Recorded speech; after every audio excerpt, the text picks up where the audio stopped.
If you're thinking about retiring in Southeast Asia, two countries dominate the conversation: Thailand and Malaysia. And for good reason. Both are affordable, both have warm weather year-round, and both offer solid healthcare. On paper they look remarkably similar. But are they really? Once you start looking at the details, the cost structure, the tax implications, the day-to-day life, meaningful differences emerge. And those differences matter a lot when you're planning to actually live there. So in this video I want to walk through how I think about these two countries, not to declare a winner, but to understand what you're actually choosing between. Let's start with cost of living, because that's likely a big part of why you're considering Southeast Asia in the first place. Both countries allow for a very comfortable retirement on far less than you'd spend in most Western countries. That part is true. But here's where they differ. Malaysia tends to be slightly cheaper for everyday expenses, particularly housing and dining out. The pricing is fairly consistent across the country. Thailand can be very affordable too, but there's more variation. Bangkok and the islands will cost you noticeably more than Chiang Mai or Hua Hin.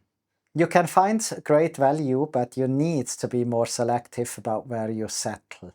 So the question isn't really which one is cheaper. It's more about whether you want predictable cost or whether you're comfortable navigating more variability.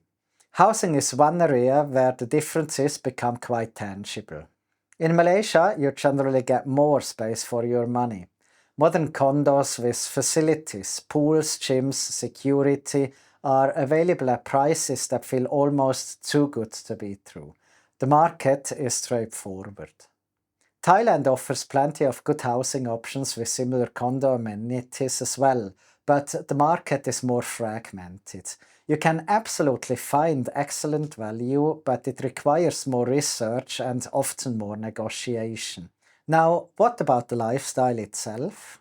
Thailand has a more international, tourism-oriented feel. It's familiar to many retirees. There's a well-established expat community and the infrastructure is built around making foreigners comfortable. Some people find that reassuring. Malaysia, on the other hand, tends to feel quieter and more orderly. It's less of a destination vibe and more like just living somewhere, which appeals to some personalities and feels underwhelming to others. So you'll need to decide what kind of rhythm you're looking for in retirement. Healthcare is obviously critical and both countries deliver here. Thailand has an excellent reputation for private hospitals, especially in Bangkok. Facilities like Bumrungrad are genuinely world-class. Modern English-speaking staff, efficient service. It's one of the reasons medical tourism is so big there. Malaysia also offers high-quality private healthcare, often at slightly lower cost, with English widely spoken throughout the system.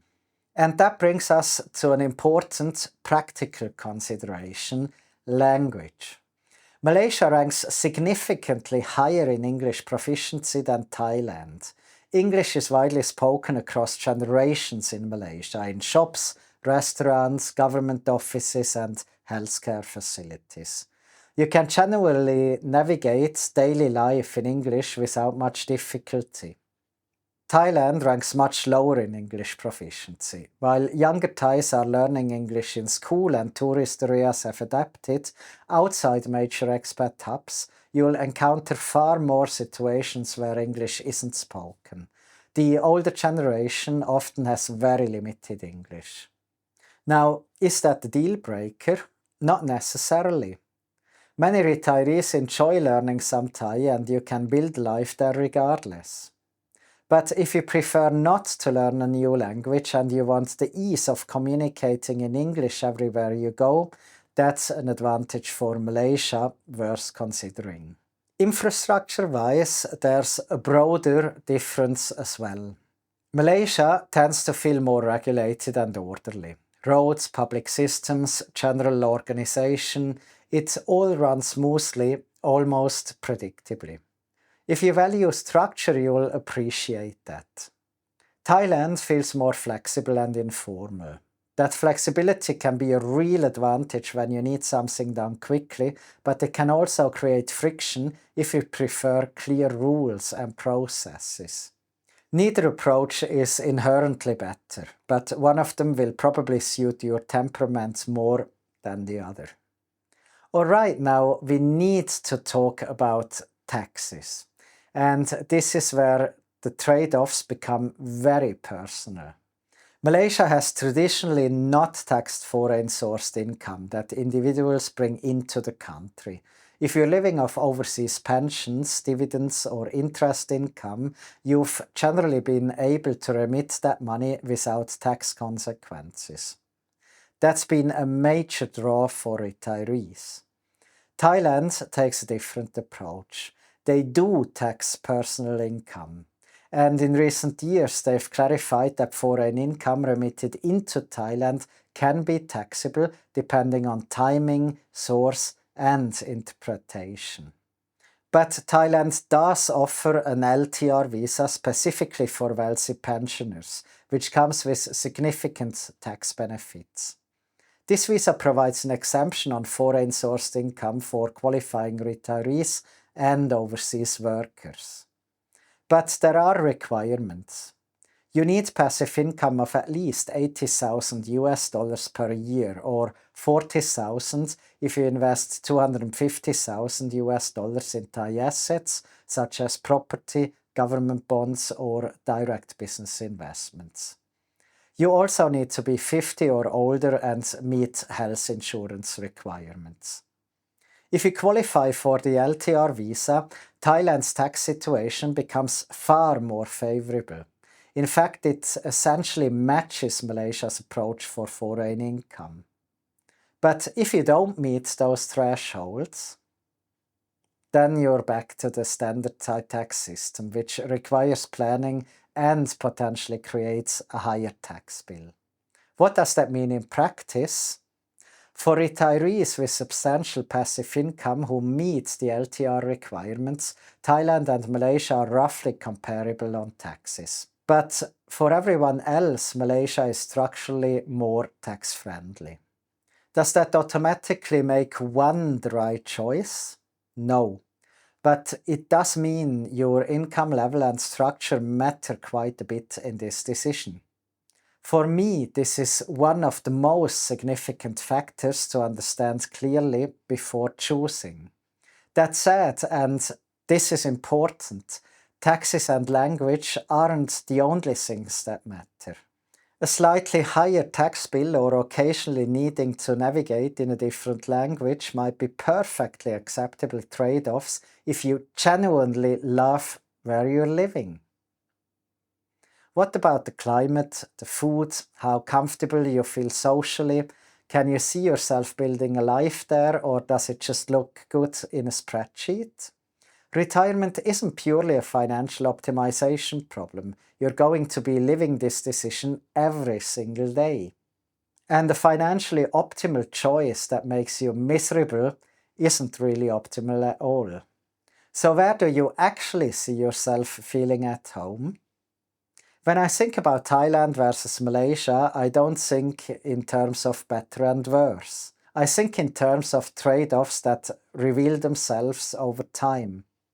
Malaysia offers lower day-to-day costs, more predictable systems, widespread English communication, and a straightforward tax environment for foreign income. It's the sensible choice if financial efficiency and ease of daily life matter most to you. Thailand offers lifestyle variety, a strong expat infrastructure, excellent healthcare, and regional diversity that appeals to many. If you qualify for the LTR visa with substantial passive income, the tax situation becomes comparable to Malaysia. But for those who don't meet those thresholds, taxes require more planning. There are talks in Thailand to ease this situation, but nothing has been officially published yet. The right choice at this time in 2026 depends on what you value most, your income structure, and whether learning some Thai or navigating language barriers feels like an adventure or an obstacle. Now, let me share where I am in this decision. I've been traveling to Thailand for the past 25 years, so I'm very comfortable with the culture there. The friendships I've built over the years and my familiarity with how things work make Thailand my most likely choice over the long term. At the same time, I've also very much enjoyed living in Singapore, and Malaysia is culturally closer to Singapore in many ways. That orderliness, the multilingual environment, the way systems function. There's an appeal to that as well. So I'm still undecided, and I know I need to explore a little more before committing. I'm not sure if I want to retire fully yet, so before I settle anywhere full-time, I'll not only consider retirement visas, but also digital nomad visas. If I lose my job and still want to keep working, a digital nomad visa might be a better fit. This does not solve the tax situation, but there is a hack. If I spend less than 180 days in Thailand, I avoid becoming a tax resident. Other countries have similar regulations. That opens up the possibility of splitting time between multiple countries, getting the benefits of each without the full tax obligation of any single one. Now, I still need to figure out if this actually makes sense financially. The added complexity and the travel cost versus the tax savings. But it's definitely worth exploring. It's not the right approach for everyone. Some people want to settle in one place and build deep roots. But for others, geographic flexibility might actually be the optimal strategy. In future videos, I'll go deeper into how these decisions interact with my portfolio design and income planning. At the moment, I'm still researching and considering my options. Evaluating right visa options alongside financial considerations honestly gives me a headache, because even as a millionaire, it's difficult to meet the wealthy retiree thresholds, especially with long-term residency and retirement visas in both Thailand and Malaysia.